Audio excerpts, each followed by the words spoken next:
Okay, number 6 here, it's talking about a particle moving along the curve xy equals 10. So notice you are given actually a rectangular equation here with x's and y's and not t's. But then it says if x equals 2 and dy dt is 3, what's the value of dx dt?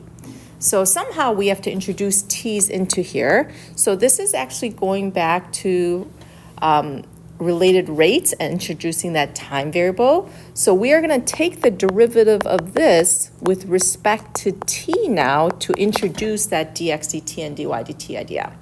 So because you're taking the derivative with respect to t, that's going to count as another variable. So we do have to use the product rule when you take the derivative of x and y.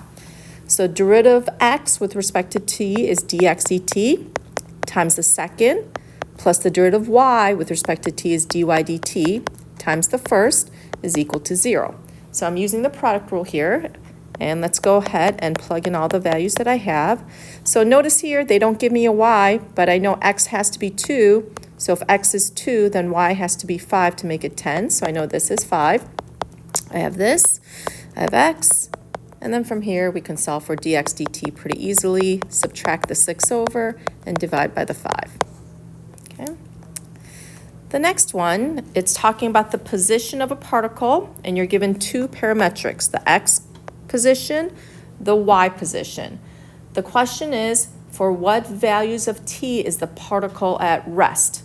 So if you remember, when we talk about motion, we're always looking at the velocity piece, but in order for it to be at rest, the velocity has to be 0, but you have two different equations. So you need both the x velocity to be 0, which means it's not moving in the left-right direction, and the y velocity to be 0, which means it's not moving the up-down.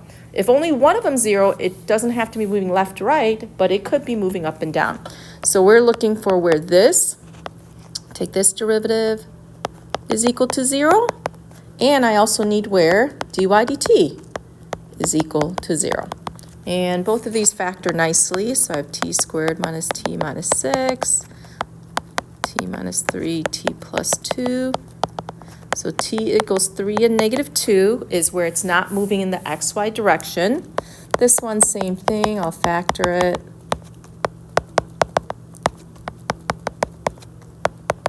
And here, it's when time is 3 and time is 1, then it's not moving in the up-down. So the only place where they're not moving at all in either direction would just be at time equals 3. Okay. Lastly, talking about writing the equation of a tangent line. So what are the two things that we need? We always need slope, which is dy dx. In parametric, it's dy dt over dx dt. And dy dt is 2t minus 5. dx dt is 3t squared. Notice you are not given an x and a y. A t, you're given your x and your y. But I can find the matching time. So we know from here that x is t cubed. So if x is t cubed and I know x is 8, that means t has to be 2. So 2 is what I'm going to be plugging for the t. And if you do that, negative 1 over 12 is my slope. I have my point, so let's write the equation of the line.